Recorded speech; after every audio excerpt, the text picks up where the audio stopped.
Saludos para Mauricio Rosenkopf, buen día. Buen día. Gonzalo Pérez del Castillo, buen día. Pudo saludar justito porque estaba con el pocillo en la boca. Juan Gropone. Buen día, ¿qué tal? ¿Todo bien? Y el último saludo es para quien vuelve a figurar como nuestro invitado, Alejandro Aval, después de varias semanas. Buen día a todos, entonces. Muchas gracias por la invitación y es un gusto estar acá con ustedes. Te reíste con el arranque ese, ¿no? Del ruso y Gonzalo. Y el de Gonzalo. Vamos al primero de nuestros temas. Los gobiernos de Uruguay y Francia firmaron la semana pasada una declaración de intención que incluye varias formas de cooperación bilateral en cuanto a la enseñanza del idioma francés. El acuerdo, rubricado por los presidentes Tabaré Vázquez y François Hollande, prevé, entre otras cosas, extender la educación optativa del idioma francés a las localidades del país que en la actualidad no cuentan con centros de lenguas extranjeras de la ANEP. Además, desde el año que viene, volverá a ofrecerse en Montevideo el profesorado de francés, existirá la posibilidad de movilidad docente a Francia y los exámenes serán corregidos internacionalmente a través de la Alianza Francesa. El embajador de Francia en Montevideo, Sylvain Ité, explicó, hablando con En Perspectiva hace pocos días, que al gobierno de su país le preocupa que en las últimas décadas la cultura francesa haya perdido tanto espacio en la sociedad uruguaya. Uruguay tuvo siempre lazos, como decía al inicio de la entrevista, fuerte con Francia. Todo el mundo sabe que en Uruguay, hasta los años 90, el francés era obligatorio, era enseñado en todos los liceos y escuelas uruguayas. Ahora, certamente en América Latina, Uruguay era el país más francófono de todos los países de América Latina. Y ahora estamos en una situación, 20 años después, exactamente reversa. Es certamente el país el menos francófono de toda América Latina. Y la idea es de ver cómo podemos... ¿Quién quería empezar con este tema? Juan, por ejemplo. Hay uno a favor y uno en contra, así que decidí. Dale tú. Juan, que bueno, no sé si estás a favor o en contra, pero... Yo estoy a favor. Dale. Yo creo que estudiar una segunda lengua latina es importante. Es importante. Es muy curioso porque el Uruguay, que tiene más o menos una mitad de su población de ascendencia italiana, de los cuales me encuentro yo, nunca enseñó italiano en el liceo, que es una segunda lengua latina. Curiosamente... En preparatorio sí, en quinto año. Pero de derecho, nada más. Bueno. Pero digo, no era como se enseñaba el francés, que eran 4 años de francés, que es donde yo aprendí francés. Tampoco enseñó portugués, y tenemos una frontera gigantesca con Brasil, ¿no? De modo que es otra lengua latina. Bien, yo creo que el francés fue elegido en el siglo XIX, en un idioma de mucho peso en el siglo XIX, y ese es el momento en que se consagró la enseñanza del francés y que naturalmente se siguió la lógica, es decir, en el siglo XX fue desplazado por el inglés claramente, ¿no? Y el inglés es absolutamente necesario. Si yo diría que es necesario el español, que es la segunda lengua hablada en el mundo, luego el inglés, que es la tercera lengua hablada en el mundo, y me parece bueno aprender una nueva lengua latina que podría ser italiano, francés o portugués. Yo soy partidario de la opcionalidad. Es decir, yo creo que deberían ofrecerse... Que tiene que existir una tercera lengua, una segunda latina, pero que el estudiante pueda elegir que opte. Entre francés, italiano o portugués. Que opte, claro, por supuesto. Y yo creo en la opcionalidad, no solo para las lenguas, creo que para toda la enseñanza media es necesario el concepto de opcionalidad, que el estudiante pueda elegir, que tenga libertad, que no haya un único plan de estudio. En fin, ese es mi punto de vista. ¿Tú, Gonzalo? Sí, no, bueno, nadie puede estar en desacuerdo con eso. Aparte, no hay nadie más consciente que yo de la influencia que tuvo Francia en este país. Yo empecé mi vida, mi primer día de colegio fue en Francia. Mi padre trabajaba en el Instituto Pasteur, así que también vínculo no solo cultural, científico, todo.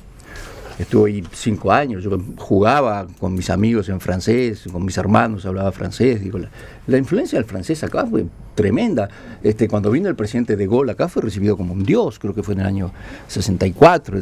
La admiración, Uruguay, Argentina también, siempre miró el faro de la cultura y todo, nunca fue los Estados Unidos de América, como lo es para los países del norte de Sudamérica. Siempre fue Francia, Italia, España en menor nivel. Así que eso era la realidad. Pero como ya dijo Juan, esa realidad cambió. Y no fue por culpa ni de los franceses ni de los uruguayos. Fue por culpa, por mérito de que por suerte se instaló un idioma prácticamente universal, que es el inglés. Hoy día vos podés viajar por el mundo con el inglés. Y entonces les voy a contar una anécdota muy graciosa. Me parece a mí muy graciosa, ¿no? De una reunión que tuvo el presidente Chirac con Sanguinetti. Y esto lo sé de una persona que participó en esa reunión. Y que me contó que en un momento Chirac medio que se molestó con Sanguinetti diciéndole que cómo era posible que el francés, que siempre había sido una lengua importantísima en el Uruguay, un poco lo que dijo el embajador francés, cómo era posible que ahora la segunda lengua en Uruguay se enseñaba inglés. Y entonces Sanguinetti le contestó: dígame, presidente, ¿y cuál es la segunda lengua que se enseña en su país? Y claro que es el inglés, porque eso es lo importante de la segunda lengua. Es lo importante, que tú tengas la lengua tuya y después una que supuestamente sea universal. Ahora, lo que dice Juan es fantástico, me encanta que enseñen italiano, portugués, francés como una opción, y si a la gente le gusta, ¿por qué no? Adelante. Después voy a hablar. Pero en todo caso la discusión podría ser por qué se eliminó la obligatoriedad de una segunda lengua latina, ¿no? Sí, y yo creo que está bien. ¿Que está bien qué? Que está bien que no sea obligatorio, que sea para los que quieren. Ahora, lo que debe ser obligatorio es tener la lengua tuya, que sería muy importante que los uruguayos empezáramos a hablar de vuelta correctamente, y una lengua universal. Está bien. Como segunda lengua. Ahí, la diferencia tuya con Juan es que para ti ni siquiera debería darse a los alumnos de secundaria una segunda lengua latina, italiano, francés o portugués. Obligatoria, no, a menos que los estudiantes lo elijan así. Yo creo que los estudiantes tienen que poder elegir, ¿no? Si van a estudiar matemática como Juan, evidentemente no vale la pena, porque querés. Mi idea era exactamente esa, que si una persona, por ejemplo, le interesa, está orientada hacia las letras, puede elegir una segunda lengua latina, pero si está orientada hacia la ciencia, entonces elija matemáticas o física o cualquier otra cosa. Sí, también. Ahora terminé de entender. Y pasamos al tercer integrante de la mesa que habla. Bueno, yo cuando hablaba Gonzalo recién me acordaba que mi padre de chico, siendo yo chico, y ellos me lo contaban por supuesto cuando yo ya era grande, decían que cuando iba a la casa de mi abuelo yo decía que iba a Francia, y ellos no me contradecían. Mi abuelo vivía en el centro, pero claro, bueno, era caballero de la Legión de Honor y todas esas historias. ¿Y eran franceses? Eran hijos de franceses, pero había ido desde pequeño a Francia y volvió a los 25 años con 2 títulos universitarios. Entonces, y todos los hermanos también, en fin, era Francia por todos lados. De manera que, y bueno, y yo decía que iba a Francia. Y bueno, la verdad es que en realidad entiendo bastante bien el francés, hablo algo el francés. Y es curioso, pero cuando voy a países como Estados Unidos incluso, trato de encontrar a alguien que hable francés, o castellano por supuesto, pero si no hay castellano que hable francés, porque entiendo mucho más el francés que el inglés. Ahora, mi señora estudió en Francia, tiene un doctorado en genética molecular en la Universidad de París, de manera que ella, bueno, pues me tiene más atada a Francia todavía de lo que por mis propias raíces estoy atado. Pero yendo al tema concreto del cual hablaban ustedes, sí, claro que tiene que saberse, enseñarse y aprenderse inglés.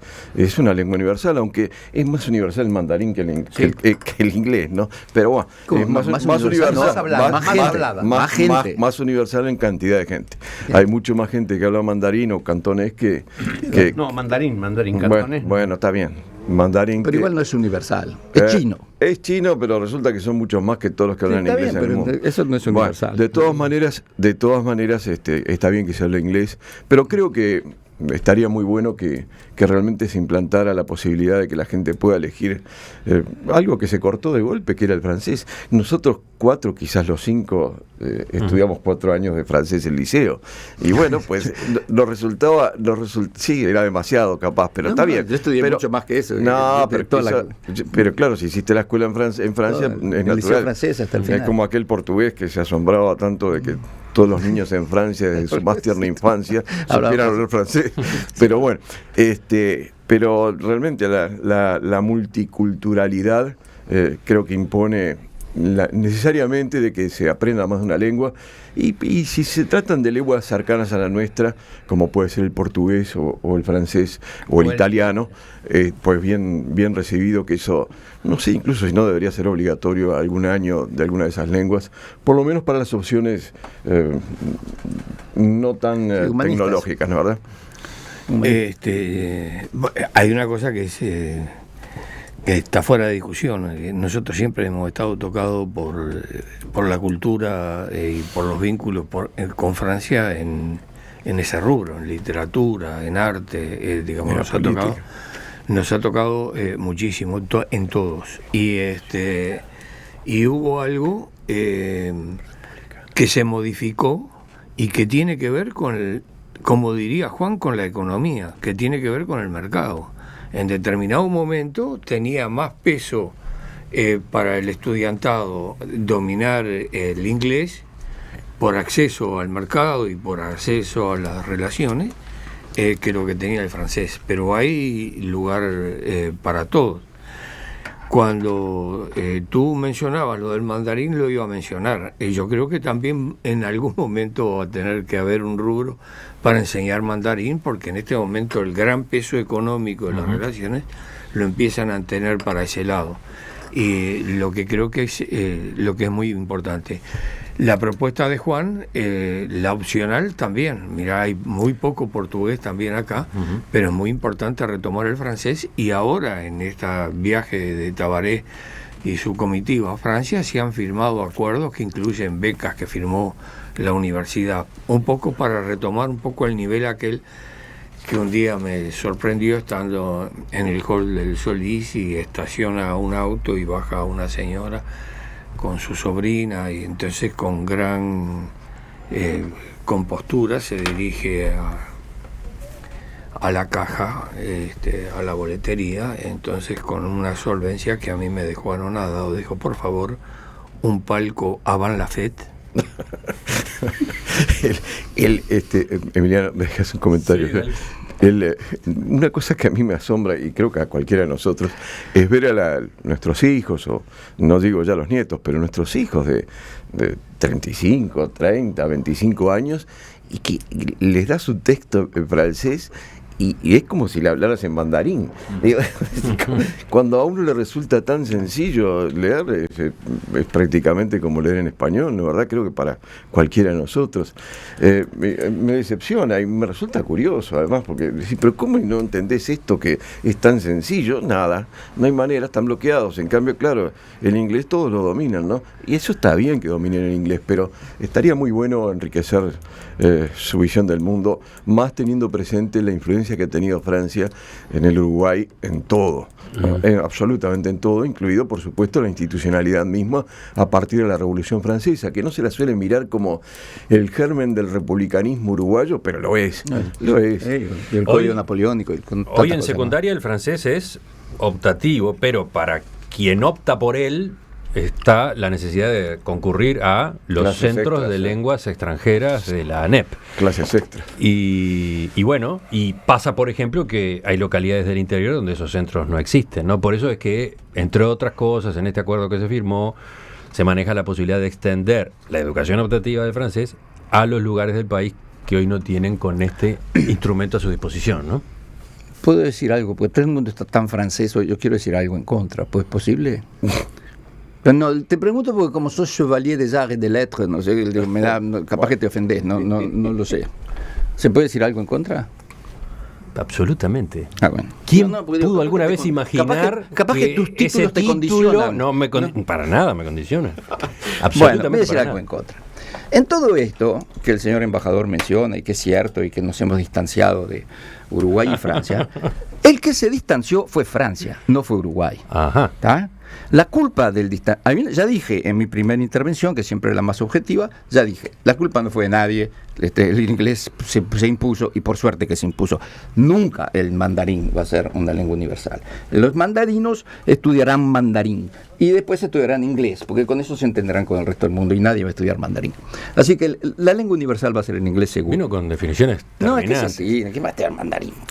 Eso decían del francés en el siglo XIX también. Bueno, pero una lengua... Mirá que mirá que se está extendiendo el estudio del mandarín acá en Uruguay. Quiere hacer negocios con mandarín, pero la lengua, aunque vos no vas a poder viajar por el mundo hablando mandarín, como viajás hoy día por el mundo hablando inglés, y si el otro no te entiende, es porque es un bruto. Pero la culpa es de él, no es tuya. Gonzalo, si el otro no te entiende. Gonzalo, mi abuelo importaba vehículos de Estados Unidos y de Francia, y de algún otro lugar de Europa.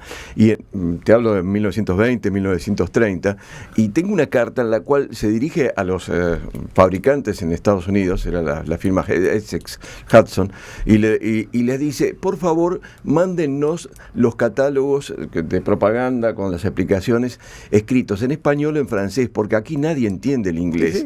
Y te estoy hablando del año 20, del año 30. Y es notable. Por eso digo, hay cosas que cambiaron porque se dieron las cosas. Mirá así, lo que ¿no? cuenta uno de nuestros oyentes, Rodrigo. En el liceo estudié 3 años de francés. La verdad que no me sirvió de nada. En cuarto, cuando me tocó estudiar inglés, me resultó difícil, ya que no tenía la oportunidad de ir a inglés particular. O sea, él está hablando de una situación completamente diferente, ¿no?, a la que estamos viendo hoy. Yo quería hacer una Pero no, estaba hablando Gonzalo, ¿verdad? Que si no le doy vuelta la palabra a Gonzalo... Yo pensé que me habían interrumpido de una forma muy sutil tuya de que no dijera nada contra Francia. No. Una forma muy sutil tuya de estar ahí, en amistad, permanecer en tu amistad con el embajador. Yo te voy a decir una cosa. Los franceses, a nosotros, no inventes conspiraciones, Gonzalo. Hicieron todo lo posible por fundirnos como país. ¿Estamos? La política agrícola común de la Comunidad Europea fue fundamentalmente llevada a cabo por intereses franceses.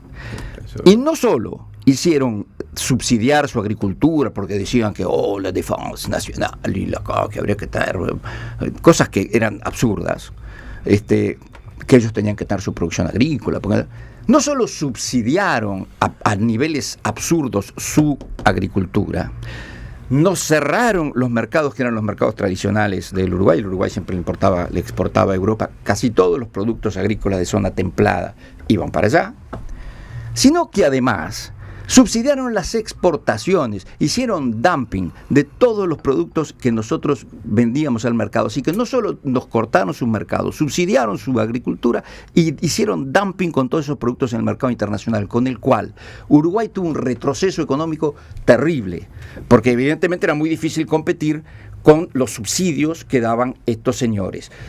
Y para darles un datito, cuando empieza, además ellos se negaban a que en las rondas multinacionales de comercio se hablara de la agricultura. De la agricultura no se podía hablar, porque era un tema muy sensible. Recién en la ronda Uruguay del GATT se logra introducir la agricultura. En ese año, ¿tú sabes cuánto eran los subsidios a la agricultura? 360.000 millones de dólares, es decir, más de 1.000 millones de dólares por día. Y eso a nosotros nos retrotrajo como país, muchísimo. Y Francia tiene mucha culpa en eso, porque nosotros tratamos durante años de ver cómo se podía hacer para que una política de esa naturaleza no nos perjudicara tanto. Y los oídos fueron totalmente sordos. Entonces, después de todo lo lindo que dije el francés y que me gustaría que la gente hable francés y todo, el alejamiento de Francia con Uruguay podría haber sido muchísimo mayor del que fue. Porque hoy día los franceses nos siguen cayendo bien, pero podrían perfectamente no caernos tan bien. He dicho. Yo por 2 alusiones. Dos alusiones. ¿Personales? No. No, sí, 2 alusiones de lo que dijiste. Primera alusión sobre el mandarín, ¿no? Creo que creo que esencialmente de acuerdo. Creo que al mandarín le va a dar mucho trabajo imponerse por 2 dificultades. Primera dificultad, no tiene escritura alfabética, es decir, tiene una escritura alfabética que es el pinyin, pero que en realidad no se usa mucho, que es lo que impuso Mao para poder modernizar la escritura de la lengua. Pero el chino se sigue escribiendo con kanji, ¿no? Se escribe escribiendo con jeroglíficos, con hansis, perdón. La segunda razón por la cual es muy difícil que se imponga el mandarín es porque es una lengua muy difícil de pronunciar. Es decir, el chino mandarín tiene más de 30 vocales. Es decir, las vocales, las 5 vocales nuestras tienen tonos que tienen hay maneras de pronunciar como de 5 maneras distintas cada vocal. Y eso es muy difícil de aprender. Es algo que simplemente no lo oímos. Una anécdota personal, una vez estaba viajando por China, había varios intérpretes de español, Y entonces digo, ¿cómo te llamas? Li, me dice uno de ellos. ¿Y luego vos? Li. ¿Y vos? Li. Li. Ah, todos iguales. Dicen, no, todos distintos. Porque había 4 o 5 versiones del sonido I. Qué bueno que te diste nosotros cuenta. no podíamos oír, por supuesto. ¿no? Viste que Entonces, no hay tiene buen razones, oído, ¿viste? hay razones por las cuales es muy difícil que el mandarín se imponga como lengua internacional, porque es muy difícil. Vos lo que demostraste ahí es que no tenés buen oído, Juan. Entonces, de cualquier manera, me gustaría verte en esa situación. Va, y la segunda razón Es como si lo hablaran razón, en chino, ¿no? creo que los argumentos tuyos sobre Francia y la agricultura se aplican con mucho más fuerza a Estados Unidos e Inglaterra. Inglaterra nos dejó de comprar después de la guerra, así decididamente. Estados Unidos tenía sus famosos excedentes agrícolas que los regalaba, los donaba, y también nos perjudicó perfectamente. Y además hizo cosas tan espantosas como producir la carne mucho más barata que nosotros. Y todo eso, si fuera por lo que nos perjudicaron las exportaciones, deberíamos apuntar mucho antes a Inglaterra y a Estados Unidos y eliminar el inglés, por lo tanto, y no el francés. Pongamos, si querés poner en la agenda la bronca contra Inglaterra y Estados Unidos, la ponemos. Bueno, Pero es otro tema. Yo no estaba más hablando del francés ahora, estaba hablando de cualquier manera se mantiene la moción original de Juan de que las opciones lingüísticas serán italiano, portugués y francés.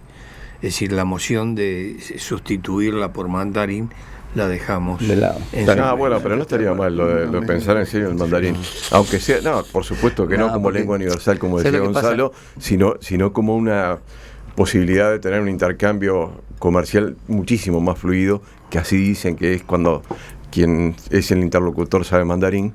Y también intercambio cultural, ¿no verdad? Porque no se puede ignorar que hay 1.500 millones de personas por ahí girando que saben mandarín. Y además podemos practicar las 20 vocales que decía Juan, que no... Más de 20. No, 25. 30. Dijo, algo así. Más de 30. A los oyentes les ha interesado mucho el tema. Yo no estaba seguro de que iba a ser así, pero tengo muchos mensajes. Uno de ellos de Marcelo, que dice, por favor, basta de pensar con la cabeza puesta en el siglo XIX. Antes de gastar recursos, porque indudablemente se gastarán en enseñar francés, hagan que los estudiantes en el Uruguay logren hablar fluidamente inglés. Eso se da solo en los colegios bilingües y a veces ni así. A nivel mundial no existe otro idioma que el inglés. Toda la terminología tecnológica y de las ciencias que forman el futuro está en inglés. En todo caso, y ahí viene un tema ya conversado, en todo caso, dice Marcelo, enseñen mandarín, coreano, japonés o portugués. ¿Y qué más dicen los oyentes? Bueno, por ejemplo, Luis señala, no se gasten. Es solo asunto de mercadotecnia del presidente durante su estadía en París. El presidente Vázquez. El presidente Vázquez, claro, sí. No, pensé que se refería a la anécdota que conté yo de Sanguinetti. No. Él dice como que hay un tema de... Él dice mercadotecnia, ¿no? Marketing, algún tipo de como concesión o presunta concesión para, ¿no? En este caso. Lo que pasa, Emiliano, es tan grande el golpe de pasar de 4 años obligatorios de francés a nada, que a uno no deja de asombrarle, ¿no verdad? Era un exceso, sin duda, en la década del 90 tener 4 años obligatorios de francés, pero pasar de ahí a la nada, bueno, pues es muy violento, aunque tenga alguna explicación. Bueno, sí. Si me dijeras que la explicación es que se sustituyó por 4 años de inglés, pues o 3 o 2 buenos años de inglés, todavía lo entendería, pero no pasó eso. En ese caso, a la moción de Juan, así como están las cosas hoy, podríamos agregar a ese trío idiomático el del español. Sí. Mirá, Catulín desde la audiencia aporta la explicación. ¿Por qué? ¿Por qué le aflojamos al francés? ¿Por qué se produjeron esos cambios en la enseñanza secundaria? Vienen desde que se sabe que Gardel nació en Tacuarembó y no en Francia. Eso es verdad. Señoras y señores, a las 9:37 estamos volviendo a la mesa de hoy. Los oyentes se enganchan entre ellos. Jorge, por ejemplo, pregunta, ¿alguna vez oyeron las grabaciones de Gardel cantando en francés? Es la prueba irrefutable de que la francesa Berta no fue su madre. Ese hombre no mamó ese idioma desde bebé. Sí, yo estoy de acuerdo. Gardel dice, parle-moi d'amour. Sí, yo estoy de acuerdo con eso. Bueno, cambiamos. Hay uno que canta en inglés también, un tango que canta en inglés, una grabación que apareció. Es espantoso. Yo creo que es peor todavía que el francés, pero no hay duda de que francés no sabía.